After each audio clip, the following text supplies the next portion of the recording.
Hello everyone and welcome to Whisky Wednesday.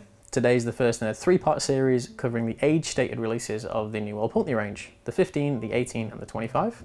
Today we're doing the 15, 46%, no colouring and no chill filtration. We'll dive into the nose, we'll tell you what's going on. I have had an experience with this whisky before, and if you were going to have an idea in your mind as a viewer what to expect, imagine the 17, but a little bit lighter. But I'll smell it, we'll give you some descriptors, see if you agree.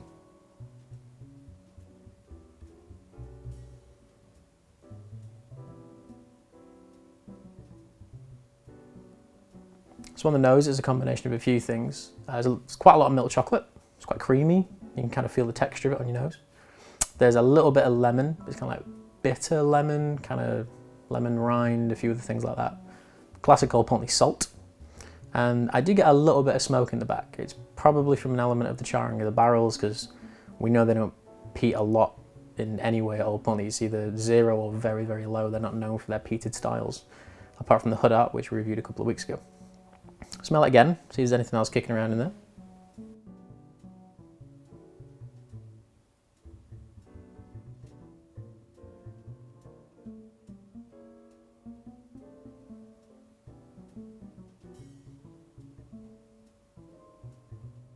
There's a little bit of that typical, kind of vanilla, caramel, kind of slightly butterscotch element kicking around in it. It is a very light nose for an Old Pulteney. It's probably the lightest thing I've ever smelled. The 12 seems a little bit stronger than this on the nose because it has a mintier kind of thing going on. But let's taste it. Let's see if the smell matches the taste in that kind of light style.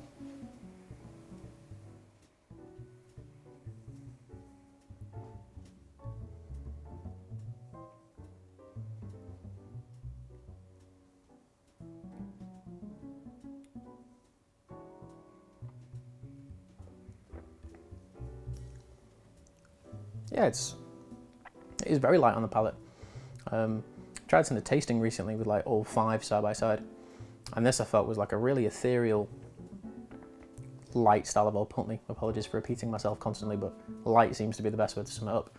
The finish is a little bit bigger, and it packs that kind of saltier, dark chocolate, salted caramel thing going on with it. If you were to pour me that blind, I probably wouldn't say it was an Old Pulteney. I'd probably go for like a Lot Lomond or something. I'll try it again, see if anything else comes up on the second taste.